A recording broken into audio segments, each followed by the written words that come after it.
Okie doke. Start up again now. Hello, welcome to Philosophy Roulette. Oh, hey, Stinking Fish, what's up?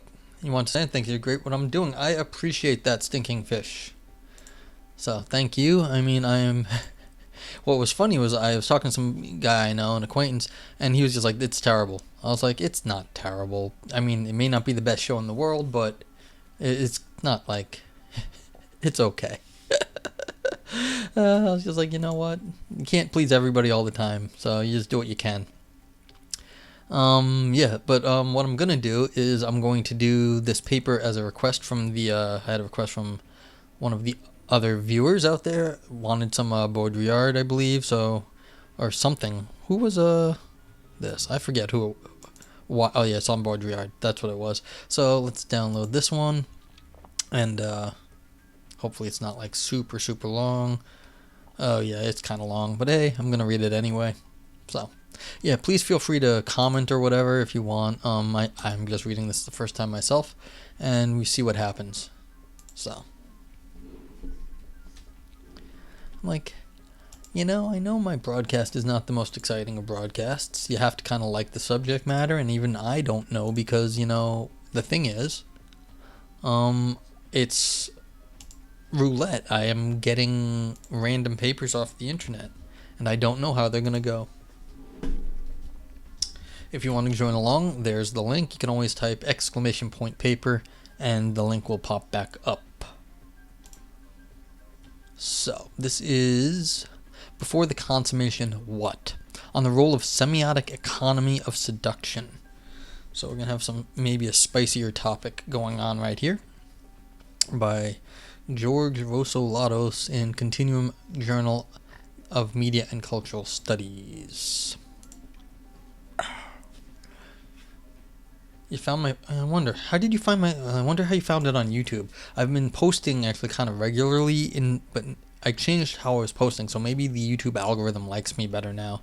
I mean, if you don't mind me asking, did you find it just like randomly, Stinking Fish? Or did you was it a suggestion, or was like it linked somewhere? I don't know. Or did you like search for stuff? Pops up. Thanks. Or are you my buddy who told me my channel sucked, and that's how you found out about it? Because I told him.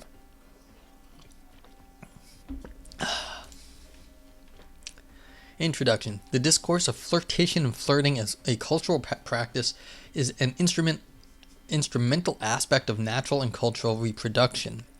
Simmel, in his early 20th century pioneering sociological exploration of the structure of flirtation, exalted its mysterious workings while stressing that the social form of flirtation achieves its most typical and purest fulfillment in the relationship that conceals within itself perhaps the most mysterious and tragic relation in life in its ultimate ecstasy and most glittering attraction.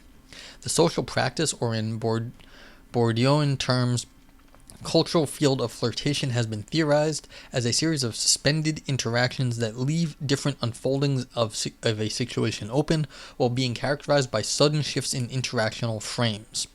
The notion that we live in a flirtatious culture is highly evocative in a postmodern age and works well as a metaphor for the fluid, transitory nature of experience in the late 20th and early 21st centuries.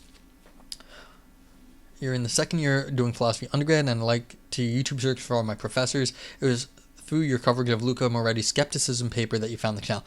Oh, cool. So you were looking for one of your professors and I reviewed their paper. Yeah, that's cool. That's great. Thank you for telling me. Appreciate that. Yeah. I am getting more hits because, the more people I cover, the just more sort of like wider scope that like my channel gets like for searches. So like it just happens that way. But I mean, in the beginning, it was, I had a very narrow sort of search base. Now I have a much wider search base. So that's kind of interesting in how this sort of public philosophy works on the internet, which is always something a little bit of something behind what I'm doing right here. Okay, so I just want to say on this, though, that the logic in the late 19th century, early 20th century, the propositional logic, the quantificational logic, was actually described as a logic of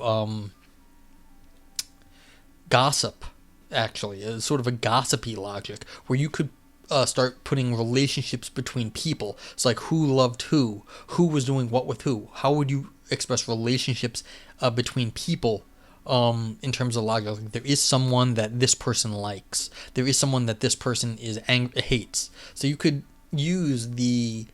This is from Russell and like the Bloomsbury group. So, but this is actually a strangely, academics are just like everybody else. They're just as petty and like getting into little tiffs with each other and having like these people have relationships, these people don't like each other. And so it's sort of funny. Yeah. But like the fact that you can do like logic on flirting or you can do an analysis on flirting is actually not so far away from some of the high analytic history. So it's kind of funny. The consolidation of this cultural predicament was facilitated by the advent of the internet, which spawned e-variants of time-hallowed brick-and-mortar flirting methods such as cyber flirting and m-flirting, mobile flirting. Okay, that's really weird. I've never heard either of these terms before, but that seems fine. Yeah, so please feel free to ask questions, Stinking Fish or whatever. I mean, if you have questions on the other paper, you can like leave a comment on the video. Flirting may be defined from an instrumental talic point of view as a seductive discourse that is geared towards the fulfillment of sexual desire and has been thus framed by similar or as playful behavior intended to arouse sexual interest. Sexual desire in turn may be further viewed either as temporary consummation of a biological need or inscribed within the horizon of reproductive agapetic love. Either way, flirting usually constitutes an intermediary stage or processual aspect of the pathway to desire's consummation. As such, it has been variably theorized in various disciplines, including sociology, philosophy, psychoanalysis, and more peripherally, semiotics. This paper draws primarily on Bourdieu's sociological theory and more specifically on the interlocking concepts of habitus, field, and capital in order to delineate the cultural field of flirting as a ubiquitous social practice and dominant narrative structure in popular cultural artifacts such as movies. So Hitch was a movie where I think Will Smith was a dating instructor or something. That will be evoked while illustrating my argumentation. However, insofar as seduction as a strategic, tactical, communicative toolbox constitutes an indispensable facet of the cultural field of flirting, I'm also drawing on Baudrillard's semiotic insights and relevant literature from philosophy and sociology with an intent on canvassing the morphology of signs of seduction in the cultural field of flirting. Okay. What was it? There's like books and stuff on this stuff for guys and how to just get laid, and it's mostly terrible stuff. But I knew a guy who said he did it once. He wanted to get laid, basically. He said it worked, but he said it was just a terrible experience overall. He said like he just stopped immediately because the fact that it worked was sort of like depressing, but the fact that like it was nothing else. There was just nothing to it. And so it's just like you do this sort of process of like specific kinds of flirting patterns and like you end up in bed with the person. But he was just like, yeah, it was just sort of cruddy because that was the end all be all of it and nothing else happened. And so it just wasn't worth it in terms of any sort of adult relationship. The argumentative thrust that is deployed in this paper seeks to demonstrate that the seductive discourse that is integral to the practice of flirting constitutes a peculiar case that only partly may be said to abide by the instrumental reasoning, orientation, and goal-oriented activities that are essential components, according to Bourdieu, of cultural fields. Despite the spreading biopower ethotic pattern that seeks to colonize and systematize the farthest corners of random human interaction, as may be attested by the increasing popularity of professional dating services that are concerned with the obscenely microscopic engineering of flirtatious interactions, patterns, and their subjugation to an investment rationale of calculable risk, the inherently resistant nature of seductive tactics to their sublation by a hegemonic discourse is indicative of a unique cultural predicament where the means constantly undercut the materialization of the field's telos. This is what I call the double movement of seduction, that is, a fuzzy set of communicative regularities and far from systematizable rules of interaction that constantly postpone, suspend, and mitigate the probability of attainment of the goal of sexual fulfillment, inasmuch as they appear to be working towards the materialization of desires telos. I don't know if it's only sexual fulfillment, but like relationship fulfillment too. I mean, how else do relationships start? Often with flirty stuff anyway. You don't even have to be sexually fulfilled. You could be flirting for other reasons. I know there's a bunch of people out there that aren't looking for sex, but they are looking for some form of intimacy. So it might not just be sexual fulfillment.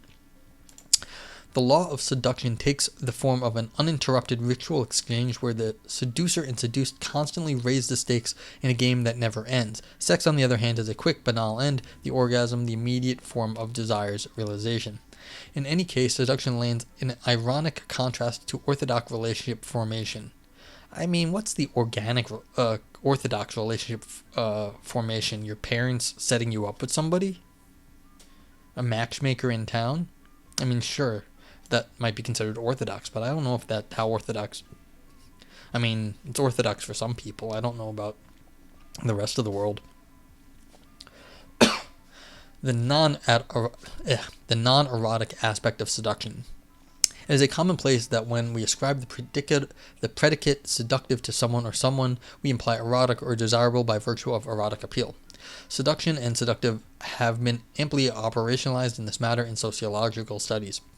For example, Vanini and McWright attribute seductive status to bodies by virtue of their partaking of a political, libidinal economy of bodies where the value of the sign tanned body is customarily exchanged for eroticism.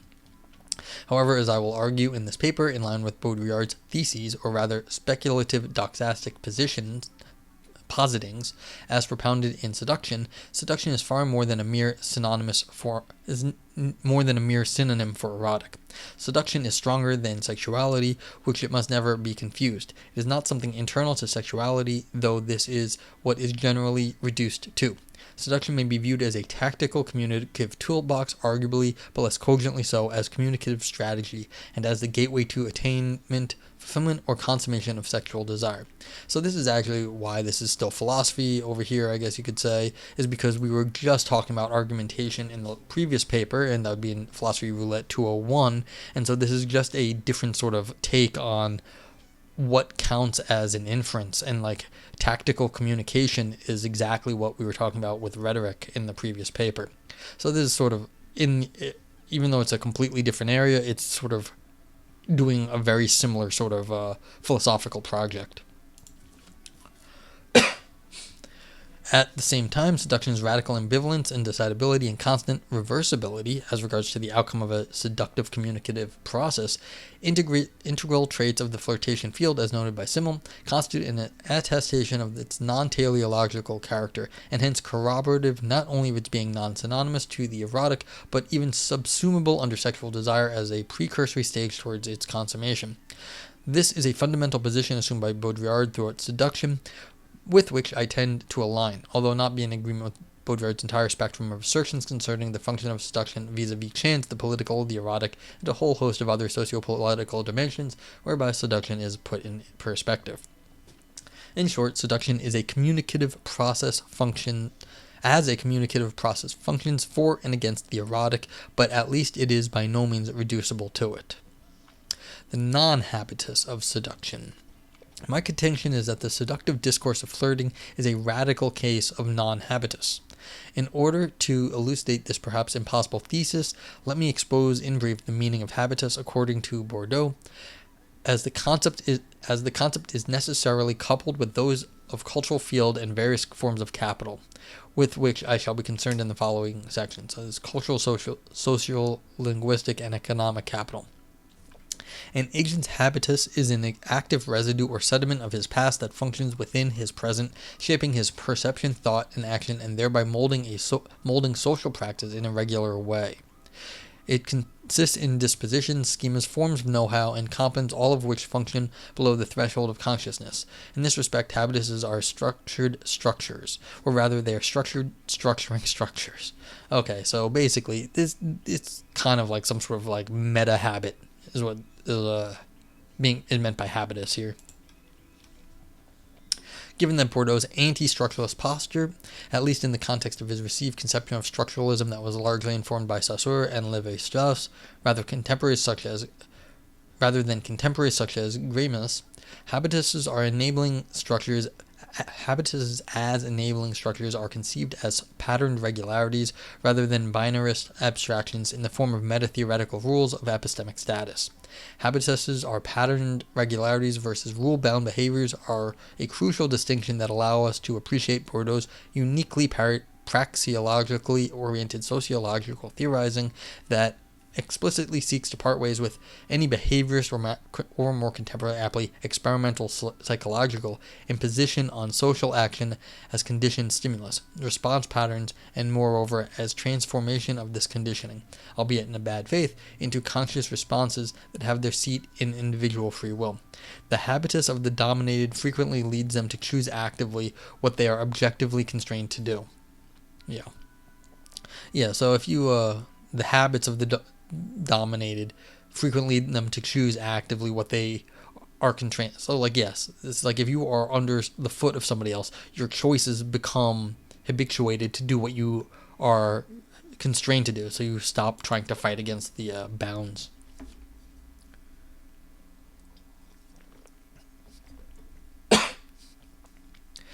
Stinking Fish comments, as someone who always struggled with flirting, the idea of flirting as non-habitus resonates with me. Well, glad that you find this interesting. Habitus is quasi-deterministically conditioned as a result of a social actor's learnt response patterns while immersing oneself in language games, an ongoing learning process that allows for improvisations on recurrent patterns of social interaction. Actors who are proximate in social space have more similar habitus because they are more likely to be interacting with one another, mutually influencing one another, and therefore mutually shaping their respective habitus. In this context, one's habitus is equivalent to a set of semiotic constraints according to identifiable cultural fields, as will be further elaborated in due course. Semiotic constraints concern the scope of meanings that may be attributed to constellations of signs in discrete cultural fields or relationships between signifiers and signifieds. Okay, so now we know where we're going here. So this is a habitus as, things that you're habituated to, habits, meta-habits. So this is sort of your learned response patterns, but you're under some different semiotic structures. So you've got some sort of like symbolic and conceptual structures that you're operating under it, but then you have habits within that. And so this is kind of how I feel this is going to shake out. We're going to talk about how we our habits have sort of been generated and how sorry, there's something very loud behind me. I'm not exactly sure what just happened. And how flirting in some sense is breaking or is fighting against these habituations. Alright, so continuing, or maybe fighting or something within that.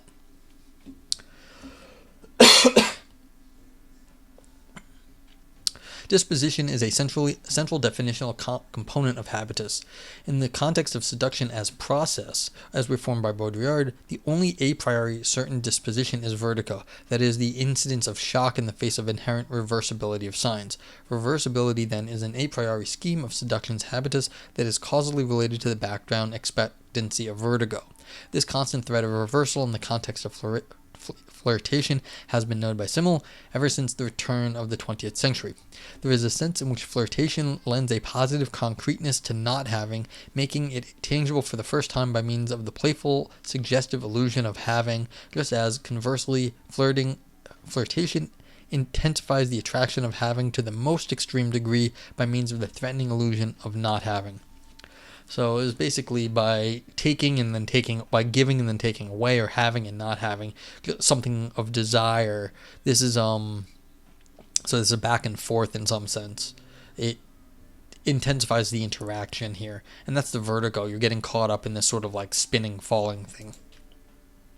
What then appears to be the case for seduction is the incidence of two conditionals, of dispositional and schematic forms, respectively, specifically those of vertigo and reversibility of signs.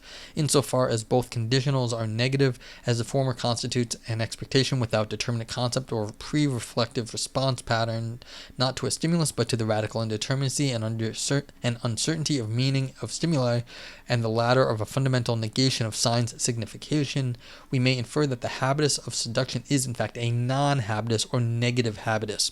This anti-habitus only informs social actions who engage in a seductive communicative process about the impossibility of expecting a determinate result from their engagement in the play of seduction. Should also comment, being on Twitch and all, in the sort of this modern economy of eyeballs on screens. This is sort of how do people on screens interact with their people who give them money on the other side of screens. So like, there's a whole bunch of like this sort of flirting, people selling pictures and all sorts of things. And so this is sort of, how is this sort of interaction here shaking out like right now during quarantine, where this internet economy of flirting, basically a lot of it has exploded. If habitus in principle according to the received and customary meaning attributed by Bordeaux is both constraining, for example by reducing probability of social mobility, and enabling, for example by equipping social actors with orientation strategies for navigating the social milieu of cultural fields, the habitus of seduction is ensnaring. Now you get caught up in this stuff. The seductress turns desire itself into an illusion or trap. Yeah, you see people complaining about this online. I don't know if their complaints are right, but they're like, they've trapped me into like paying them money. It's like, I don't know if they trapped you into paying them money, but you see, I've seen some recent complaints of this sort of thing where people are sending these online performers all their money for whatever reason. A remarkable example of the superiority of seduction, its ephemeral rules, and its menacing force vis-a-vis the law is offered in the movie Basic Instinct. Sharon Stone's exemplary enactment of the seductress role in this movie consists in playing at being the object of a detective's desire only to entrap him in her seductive game, and hence affirm her ultimate purpose as annihilation of desire, or substitution of sex with death, thus turning sex as metonymically rendered petit mort, the small death, into literal death, while attesting to the overdetermination of the eros by the death drive. Michael Douglas is lured to almost death in order to discover the secret truth that slides constantly beneath the signs of the professional seductress Sharon Stone. Douglas is driven by desire in his quest, whereas Stone is driven by the play itself that annuls desire. The meaning of the discrete moment of seduction is constantly postponed until the final scene, where Douglas is not killed, save for portraying Stone's intention to kill, as the message is addressed to the audience. Oh, come on, spoilers, people. Specifically, if there's an apocalypse to the endless play of seduction, then it may be known only at the price of death. Or there is no truth in seduction, and if there is one, this is equivalent to seduction's annulment. Yeah, I mean, the ending isn't completely ambiguous, but it's mostly thinking that Douglas is going to get it.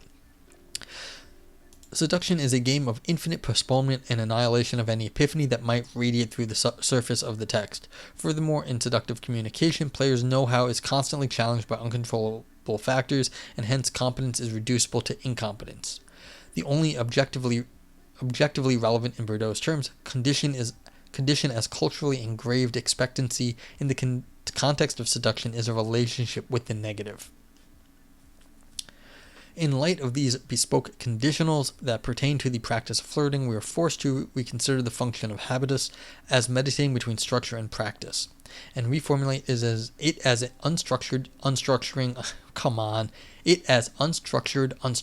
unstructures, or the inscription of improbable structures in the process of attempting to impose structures or reverse the irreversibility of inherently reversible structures. Seductive communication is like a game of dice insofar as, regardless of whether a century's worth of time series data might suggest that the probability of yielding 6 times 6 in a row is 0, nothing prevents in principle actually yielding 6 times 6 in the next throw. This is why seductive communication of anti-betting disposition, as one does not bet against odds, but against pure chance or the improbable. The only objectively relevant and binding condition for this habitus, then, is the expectancy of the improbable as anyhow reversal. This expectancy may also be likened in psychoanalytic terms as a radical logic of castration in the face of absence of any visibly signifying signs that might affect a resolution to the uncertainties that beset a productive phallic economy. Due to the sign's constant reversibility, none of the actors who engage in a seductive play is powerful or in possession of the phallus, while both are conditioned by the constant sliding of the negative beneath the surface play of signifiers, linguistic or multimodal, that emerge quasi-regularly in the thematic shifting shifting, turn taking. Yeah, so I guess it's just basically going back and forth with the flirting, just back and forth, back and forth, back and forth, and you're sort of like, you think something's gonna happen, but nothing has to happen in terms of like probability. But like you can keep postponing any sort of change to the status quo by constantly subverting everything into more flirting. All right. I mean, you just don't know where it's going. That's why this movie here, Basic Instinct, was kind of a thriller mystery. You didn't know who the killer was. It could have been one of two people. It didn't have to be Sharon Stone. It could have been, forget her name, the therapist. But yeah, so the fact that it just keeps getting, the answer keeps getting postponed, in some sense, the release or whatever, like the final sort of conclusion to the whole movie, you don't know what's going to happen.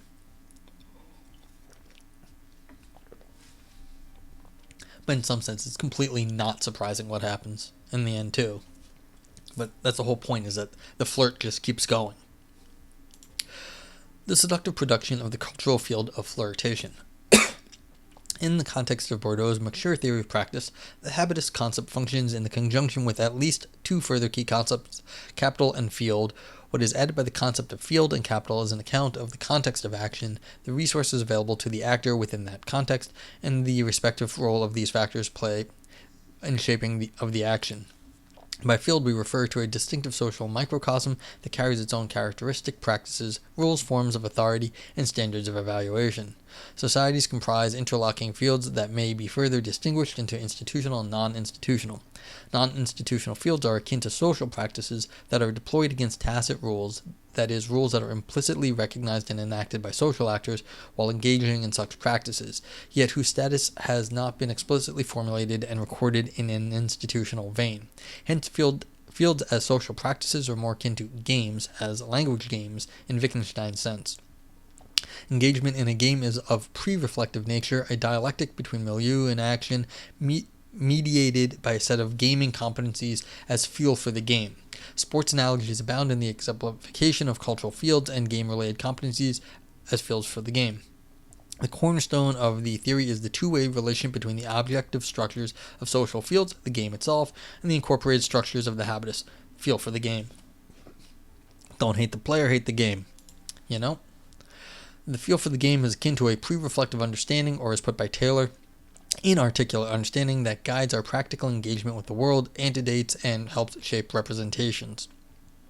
In the case of the social game, where regularity without the rules is very much, so to speak, the rule rather than the exception, it is tempting to tell oneself that it is perhaps vain to try and go beyond notions like that of a practical sense or feel for the game. Yeah, so it's like they're saying, well, why should you try to formulate some sort of like explicit rules for something that's inherently feel?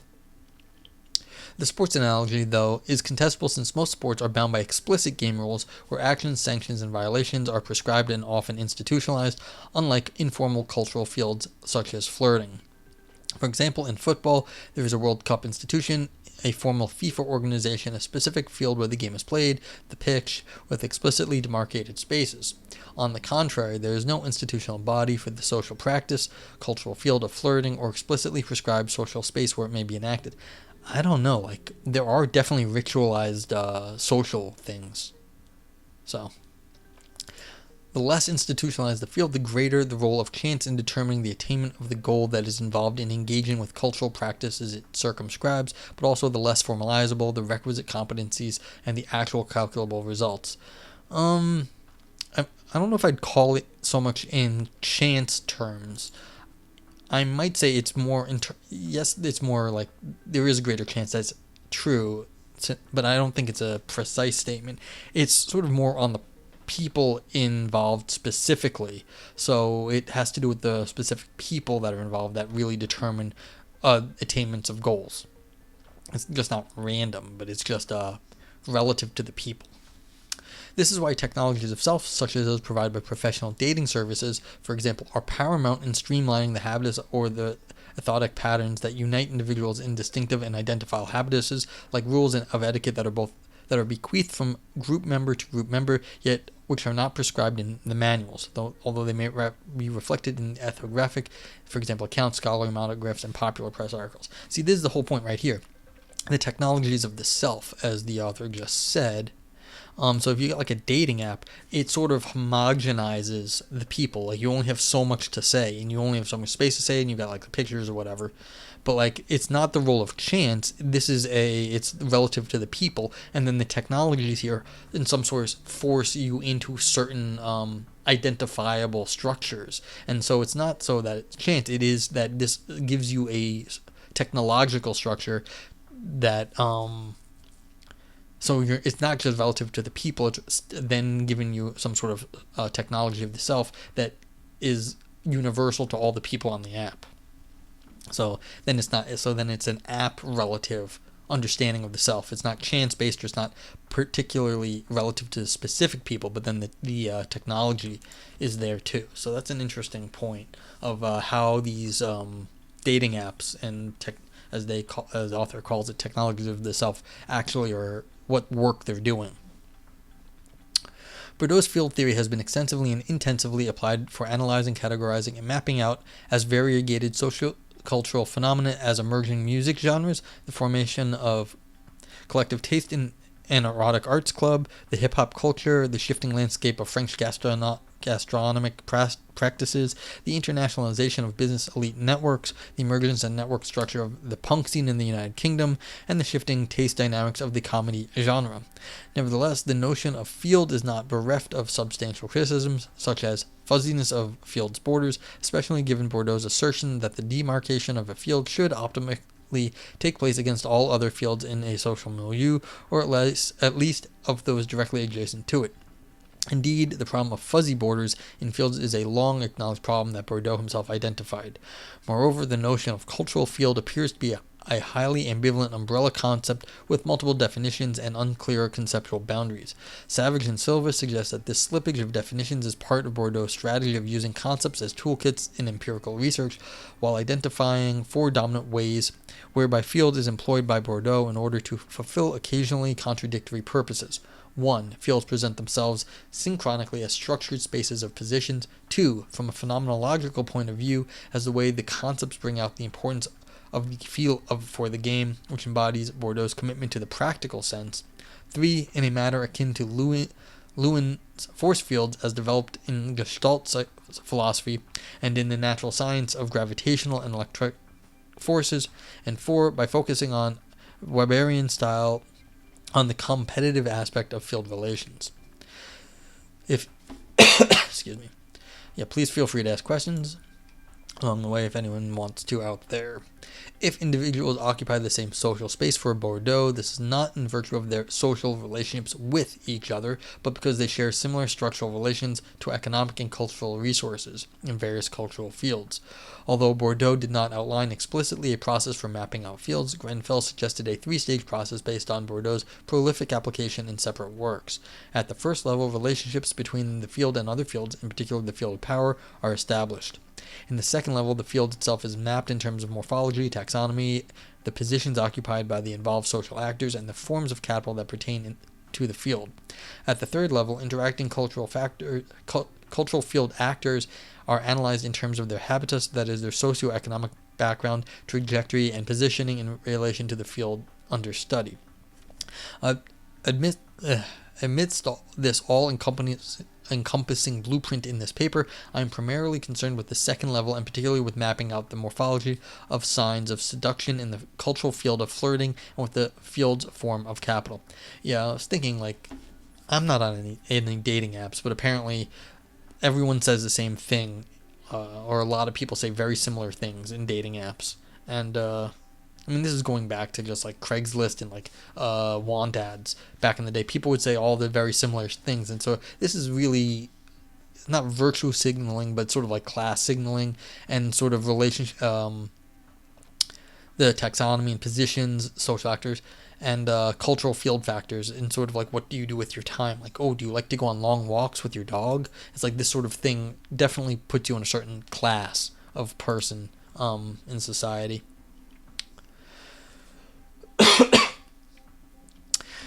The explicit stress on the semiotic economy that circumscribes seduction acts as a tactical toolbox available to social actors who interact in the cultural field of flirting may afford to elucidate the modus operandi of this peculiar field, which seems to be transgressing the majority of conditionals that have been posited by Bordeaux for understanding and mapping habituses, cultural fields, and forms of capital. That was a really long sentence. In order to render this modus operandi concrete, I will try and demonstrate the exchange of signs of seduction among flirting subjects is even more magical than what Butler christens with the magic of the performative in her demonstration of the intertwinement between habitus and discursivity. Butler, 1999, contends that the performative utterances whose illocutionary force is responsible for bringing out the magically the intended communicative outcomes, for example, the oft-quoted employment of the declarative utterance "I do" in a marriage setting, are also responsible for the discursive constitution of subjectivities and for their objective habituation in distinctive cultural fields. The interpolation as performative establishes the discursive constitution of the subject as inexorable from the social constitution of the subject. Linguistic utterances, according to Butler, are the outcome of subjects' linguistic habitus. By extension, linguistic utterances also give rise to linguistic capital as a special subclass of cultural capital. However, given that, as stressed by Taylor, the habitus is largely pre-reflective and pre-articulative and hence pre-linguistic, a further elaboration of cultural capital into semiotic capital would be more apt in encapsulating the disposition of subjects to interact in a given field and their employment, signs, and tactics. Is it in their employment of signs and tactics or employed signs and tactics? Yes. I read employment for some reason. My apologies. Employed signs and tactics. Insofar as the playful and seductive process that paves the way to the attainment of symbolic capital is strewn with ephemerally correlated signifiers with signifieds under which the arc is signified of consummation constantly slides, the competencies and strategic orientation dispositions with which interacting social actors in the concerned cultural field must be equipped are of a semiotic order and hence aspects of their semiotic capital. This opening up of linguistic habitus and capital becomes even more compelling once we come to realize that pre-linguistic character of the habitus does not entail necessarily its pre-semiotic status. Yet the habitus is marked by attestation of the pre-semiotic constitution of subjectivity as a plenum of orientation markers that condition strategically a subject's comportment in the practical situations in the wider project engaging with the world. This is fully further compounded by the particularities of the cultural field of flirting and seductive communication as its essential adjunct, where due to the postponement and reversibility of sign signification, we cannot lay claim to any sort of discursive constitution of the involved subjects, if not their discursive dissipation. What we are left with is a failure of discourse and the liquidation of linguistic capital. I guess I'd like to also mention is like you always hear people always love someone who makes them laugh. This is sort of like this sort of thing. It's not something that can be planned out ahead of time, but someone who makes you laugh, it goes like that's the sort of thing that people really like. And so that's in some sense it's pre-reflective and pre-articulate and hence pre-linguistic. You can't make someone laugh in some sort of reflective, articulative way. That's not how that works. And so in seduction or this sort of getting along with someone and flirting, you want to make them laugh in that sense. Like this is one of these sort of reversal things where the words are not reflective or articulate. They're somehow you're using your words in some other way at that point. It's not an analysis. It's a different sort of thing. All meaningful discourse seeks to end appearances. This is its attraction and its imposture. It is also an impossible undertaking. Inexorably, discourse is left to its appearances, and thus to the stakes of seduction, thus to its own failure as discourse. Yeah, see, in that sense, that like cracking a joke could break the current line of discourse, because the joke sort of it's a joke. It breaks things up. Every discourse is threatened with this sudden reversibility, absorbed into its own signs without a trace of meaning. The variable modes whereby orientation markers are evinced in a subject's ordinary comportments, haptic, sonic, visual, and the corporeal embeddedness as against their intellectualist confinement within a linguistic territory that is marked in contrast to Bordeaux's wider anti-intellectualist but also anti-dualist posture, attests to the importance of scrutinizing the preformative, strategically orienting, and enabling but at the same time constraining nature of the habitus in terms of a semiotic economy, as a set of orientation markers for navigating a cultural field or social practice, while positing that these markers constitute at the same time semiotic constraints that demarcate a cultural field. Moreover, insofar as a cultural practice that is constituted in a cultural field and that abides by certain practical logic is not fully accountable by recourse to a string of performative or illocutionary utterances, like surplus of meaning according to Bordeaux, but involves all sorts of multimodal components from one's disposition for moving in a specific manner in a given social milieu, to handshaking in a specific manner, to displaying all sorts of muscular facial contractions while engaging in conversational turn-taking with peers in an urban space, we can hardly constrain the production of the social within the boundaries of linguistic performativity. This does not preclude, however, tentatively opening up performativity to multimodal aspects without assuming that the potentially infinite micro-constellations of interacting modes in bringing about the social may be accounted for by a set of combinations as explicit encounter rules, which somehow mitigate the interpretive cogency of performative theory in general. The preponderance of the non-performative generativism of the semiotic over the magical bringing forth of the social through the linguistically performative may be further demonstrated by allusion to the habitus as a generative principle of regularities rather than rules. In order for a performative utterance to work, it must hold a ruled-like status in the form of X, then by necessity Y, whereas in the case of regularities we are concerned with non-calculi of the form X, then perhaps more or less likely Y. The problem is that X in the former case is resolved in linguistic utterances, whereas the latter we are concerned with uncontrollably ramifying interactions among modes. Yeah, so this one you've got X then somehow in some mode Y, but there's some sort of non-necessity, metaphysical necessity here. So we're dealing with what kind of how to see is the multi. This is the issue. We've got this multimodality here, multimodal components. We've got multimodal reasoning here, and so again, just as in the previous paper, actually, it was kind of funny. We're getting multiple ways to do things that are not by logical necessity, but not by the narrow form of the necessity. It's always fun when you get like the exact same argument, but in like completely different ways in philosophy.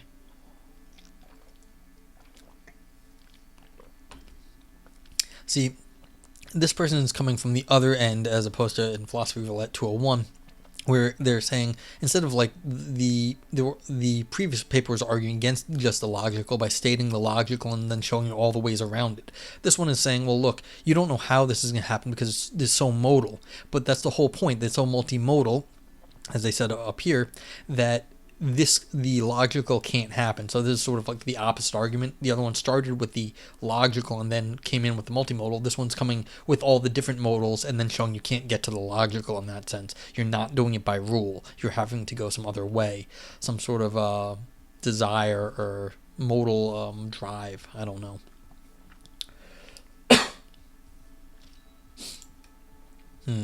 I hope I didn't drop you guys. Looks like something weird happened before.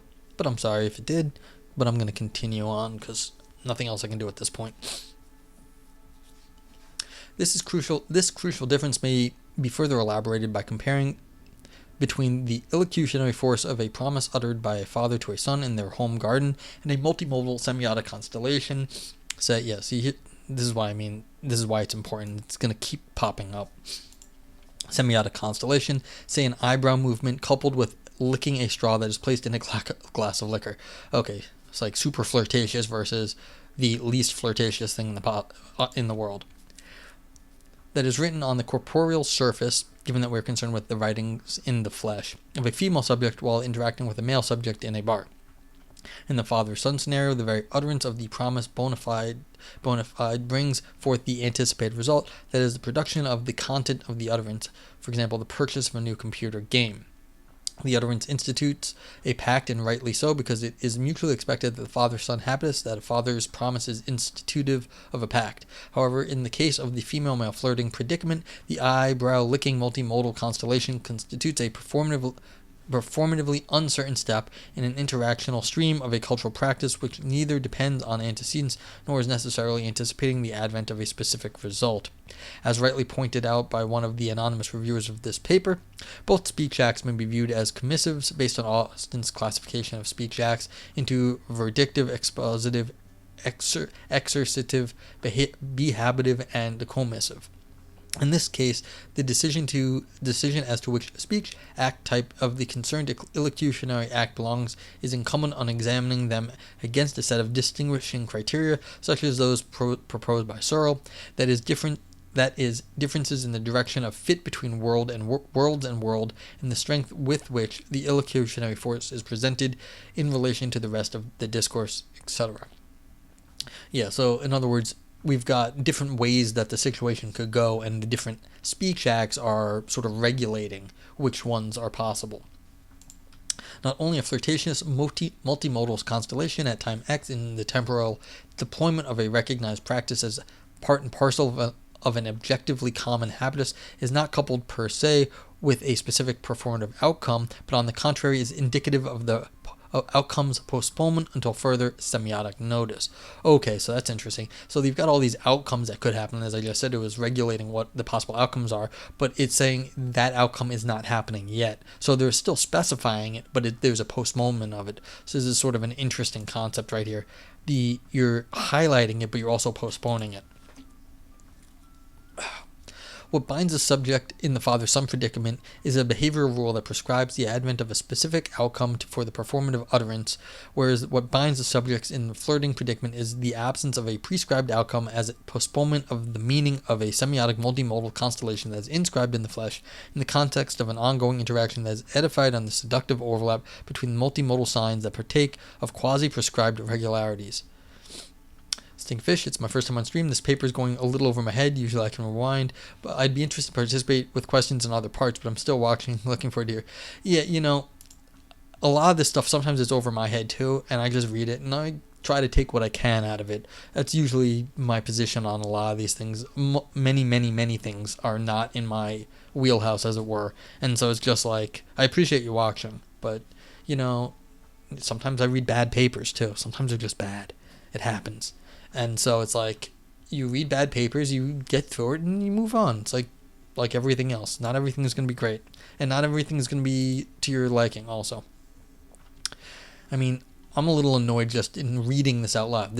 These papers, in some sense, are not meant to be read out loud. This is an extremely long sentence. It's just like, well, it wasn't designed for me, this paper. And so there's nothing that I can do about that, and it's nothing against the author. But this happens. It's just like some things are not designed to be consumed in the way I'm presenting them. So there's all sorts of weird things that happen when reading philosophy.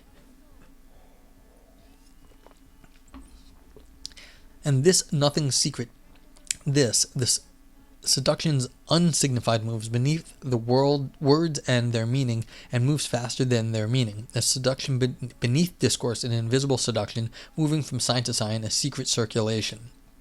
The postmoment that is afforded by the inherent undecidability of the meaning of the multimodal constellation at point X, in the deployment of a non-deterministically prescribed and quasi-regularity bound interaction between the social actors, point to no single certainty.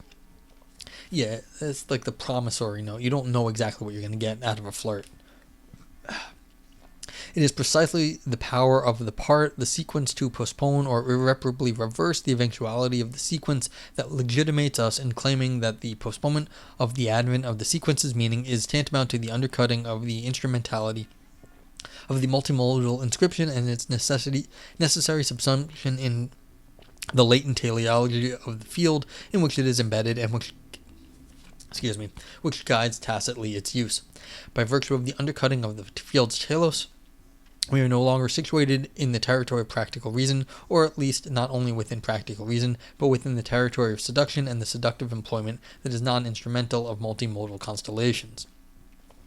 The inscription of this constellation in the teleological framework of a cultural field does not fully account for the non-teleological postponement that is afforded by the employment of seductive semiotic constellations. This is a paradoxical situation insofar as the latent telos that channels or steers the deployment of its moments is constantly undercut by the very logic that strings these moments, that is, the logic of seduction or the radical uncertainty of the materialization of the field's telos. It is never an economy of sex or speech, but an escalation of violence and grace and instantaneous passion that can result in sex, but which can just as easily exhaust itself in the process of defiance and death. Yeah, so you can get strung on, basically, is what the whole point is, that you can get strung along. I mean, you're getting strung along sometimes. You don't know what the end is, but sometimes you just like being strung along. That's okay, but you're just getting strung along. The case of Hitch, or on the radical uncertainty and postponement that underpin multimodal constellation in the cultural field of flirtation. In order to illustrate the radical uncertainty and constant postponement of the signification of multimodal constellations in the process of flirtation, I shall now analyze a scene from the blockbuster Hitch, starring Will Smith and Eva Mendes. The movie revolves around the earlier mentioned thematic technologies of self and the emergence of professional dating services, but also the dynamic between flirtation as an autotelic field and as teleologically driven by the cultural exigencies for procreation. Will Smith performs the character of a professional flirting instructor who teaches not particularly competent students the secrets of the art of courtship. He is a professional seducer or seductionist's worst enemy by dint of impersonating the archetype of the strategist who, by definition, seeks to counter the principles of reversibility, uncertainty, and postponement that are definitive of the practice of flirtation.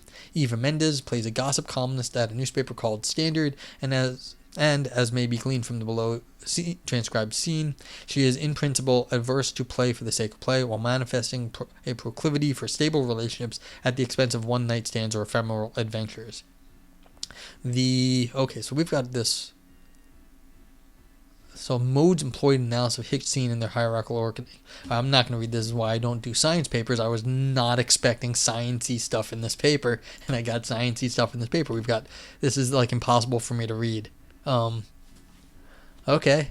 So if you are interested in this, I hope you see it on stream, but like there's a huge amount of like they did statistics on the different things that people are doing within a scene. And so then it's like then ordering percentages of like these different sort of happenings: verbal things, posture things, kinetic things, gesture things, proxemics. I don't even know what proxemics means. Change in distance between interlocutors. Okay, so moving closer and farther away. Yeah, and so then we've got like the whole thing. This is sort of mapping the whole scene by these flirtatious actions. Okay. All right. Wow.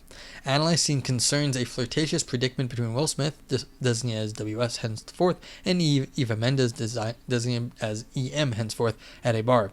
For the sake of noting differences in its configurations of flirtatious multimodal signs, I include in the scene the flirtation between Eva Mendes and one of WS's students, henceforth designated as Act 1, that directly precedes the flirtatious confrontation between the main heroes.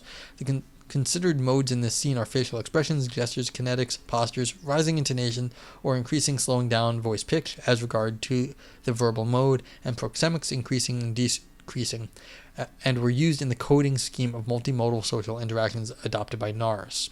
Hence, they are directly relevant in mapping multimodal interactions patterns among social actors. Multimodal interaction analysis takes the action as its unit of analysis. An action is a social actor acting with or through mediational means or cultural tool. The coding scheme was deliberately chosen at such an abstraction level that is without further qualifications into subtype, that, for example, whether facial expressions concerns ears, lips, eyebrows, nose, etc., due to space limitations for the sake of parsimony. However, such nuanced multimodal occurrences were noted in the notes to each transcribed multimodal conversational turn and will be further analyzed in the ensuing discussion. The scene was segmented into 40 conversational turns using the professional video editing program Sony Vegas, while assuming the verbal mode as the dominant one in the interaction, with the exception of 2 turns that were marked by the absence of any verbal component. Hence, the scene was not segmented as is often the case in filmic analysis into frames or sequences as minimal units of analysis, but primarily into verbal conversational turns, the reason being that what we are interested in exploring is the incidence of other than verbal modes concurrently with speech in a flirtatious conversation, and how they function with regard to speech, that is, eminently either as complementary by adding emphasis, or as contrary by negating, or supplementary in any other way to the manifest speech content. As will be shown, in fact, multimodal signs and flirtatious interactions constitute a sort of subscript that runs in parallel to speech that abides by a tacit grammar discernible by virtue of recurrent multimodal signs in tandem with specific functions they perform vis-a-vis manifest speech, which may be called the grammar of seduction, which is most characterized by these seductively semantic operations of postponement and reversal that work in tandem with manifest speech in one of the aforementioned three manners. Pursuant to these preliminary methodological considerations, here below follows a discussion of the most important findings from this analysis. Yeah, I was really not expecting this sort of analysis here, but that's okay. In total, 72 incidences of modes other than verbal were noted throughout the conversational turns in the scene concurrently with speech, with an average of 2 modes per turn. The hierarchical ordering of modes in the selected corpus is displayed in Table 1. In greater detail, the majority of noted kinetic subtype consist of movements of hands and head, while facial expressions display a greater variety, albeit invariably so by actor, specifically lifting eyebrows, indicative of Will Smith's facial expressions, smiling being indicative of Eva Mendes, and converging eyebrows being indicative of Act 1's. Change of posture consists mostly of leaning forward with view to adding emphasis to the verbal content of the interaction, with the exception of torso movement that are attributable to entering and or leaving from the scene. Gaze is relatively fixed throughout the dialogue. Was it Kevin Smith, the person in this movie? I don't remember. Not Kevin Smith. What was it? The King of Queens?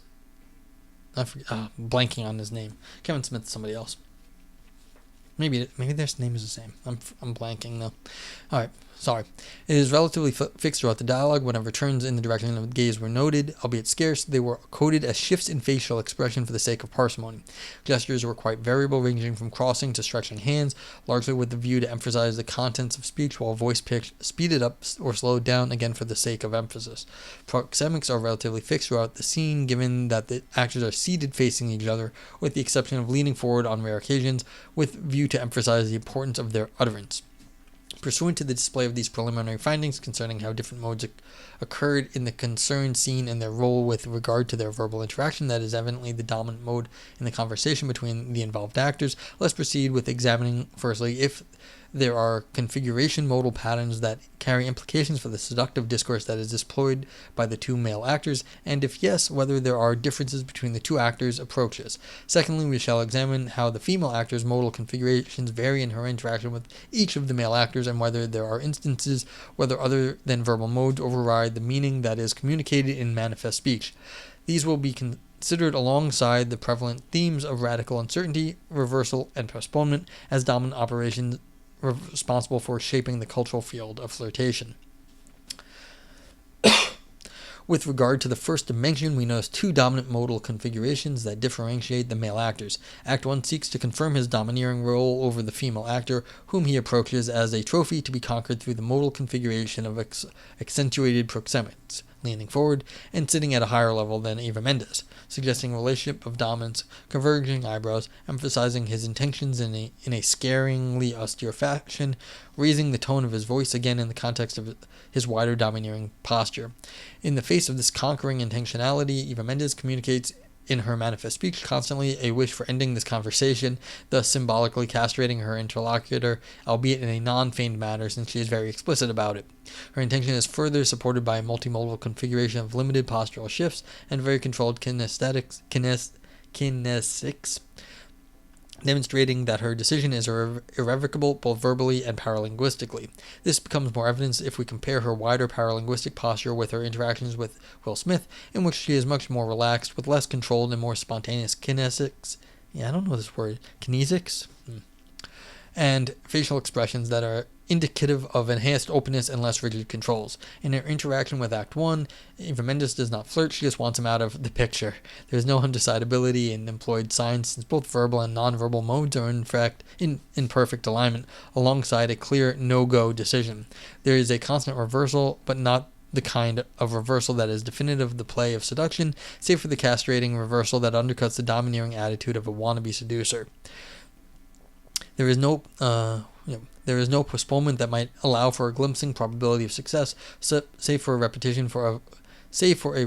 of a wish for closure that is manifestly expressly repeated by Eva Mendes. This scenario changes radically and rapidly in the interaction with Will Smith. Will Smith does not seek to dominate over Eva Mendes, but one to affirm that he cannot win over the principle of constant reversibility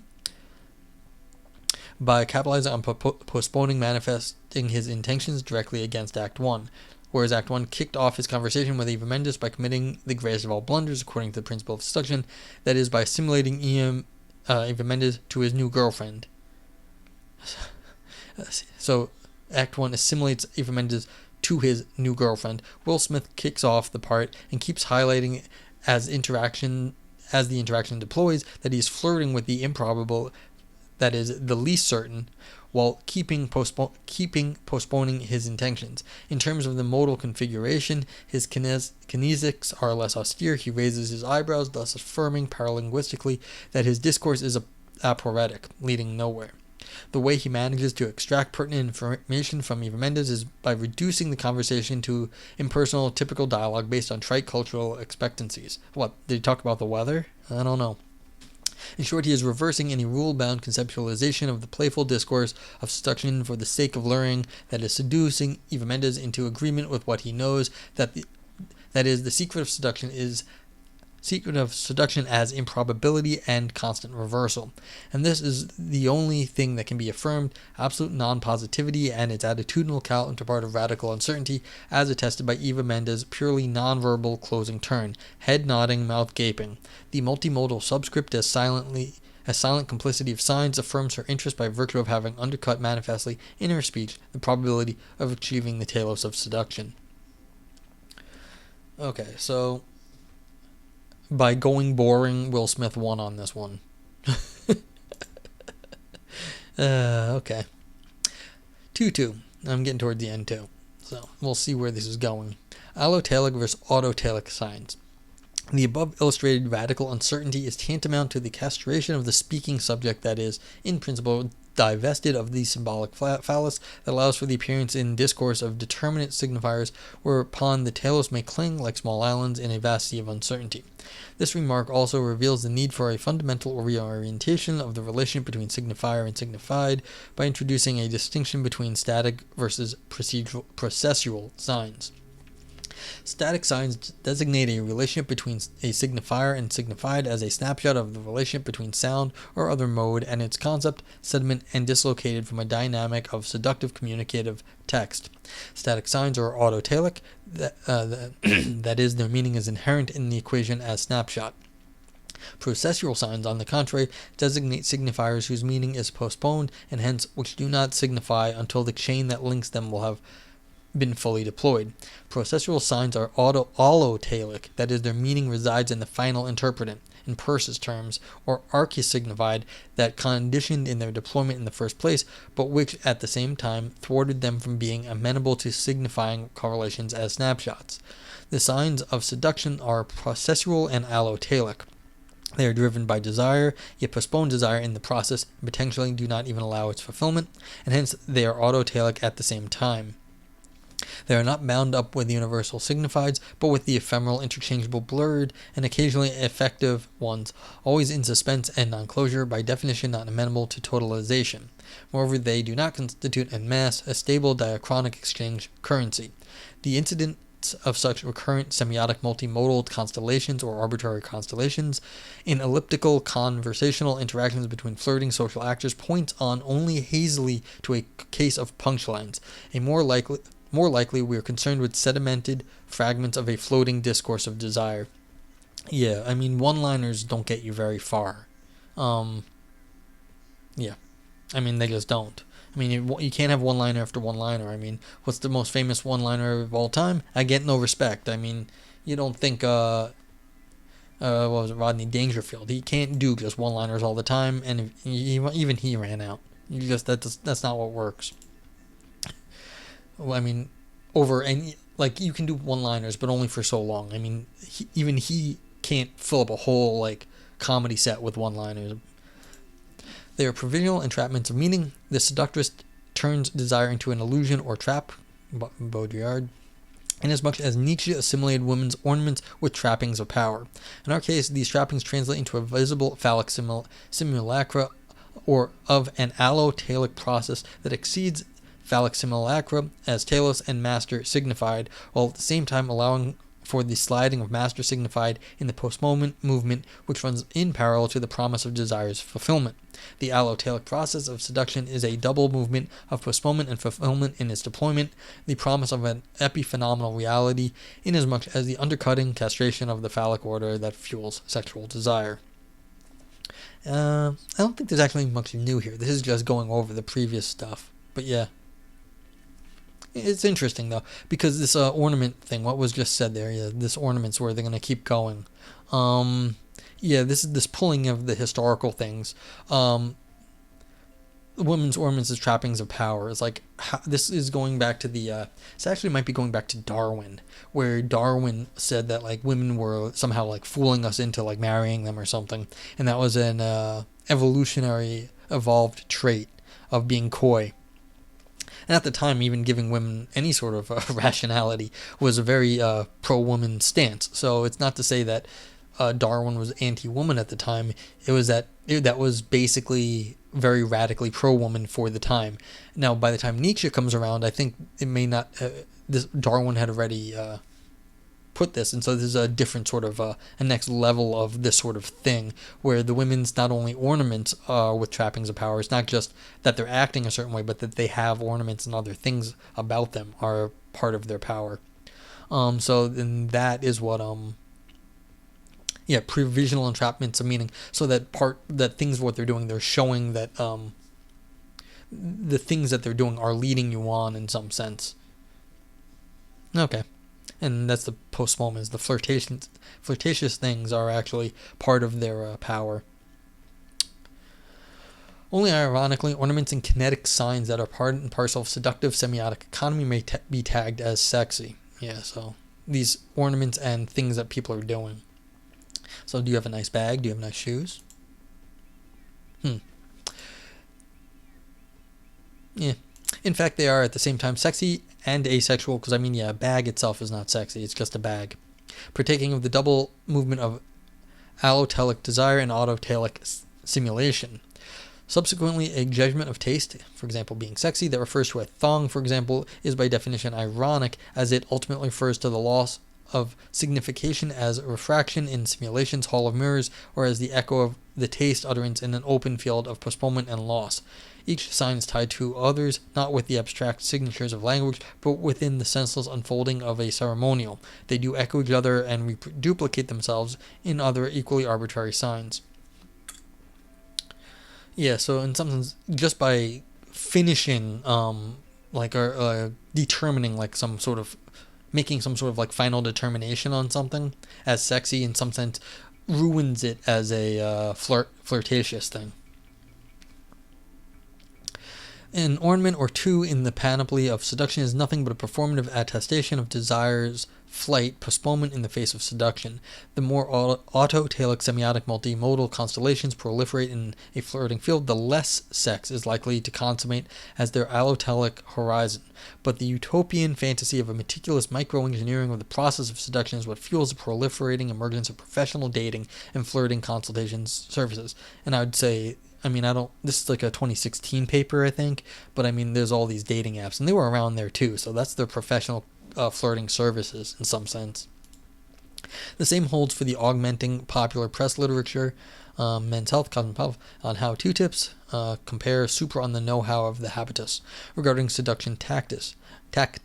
This cultural predicament is tantamount to what Baudrillard conceived in seduction as obscenity, akin to pornography's obsession with the extreme close-ups or the encapsulation of the labor of sex in an infinite series of snapshots that aim at usurping seduction's power. This discursive accumulation is thus not equivalent to a naive decoding of seduction is secret, but a failure to realize that the secret of seduction is the non-totalizable, non-cumulative, and constantly metastatic, superficial abyss of its own appearance. Yeah, so you have to be leading people on. You can't just go for like how to close the deal or just go straight to the pornography. It's the old theory from art that the sexiest sculpture, I think this is from the Greeks, is not the perfectly nude person, but the person like half closed, that they're like taking it off. So that, I forget, is that from the Greeks? It might be. But that was like an old theory that it's not the nude that's the naked, the full nude that's sexy. It's the taking off. So you're still the notion of beauty there. It's different. It's like what's going on, and the two different things are very, very different. And if someone's still clothed, I mean, they could be putting it back on, and that would be the reversal, I guess.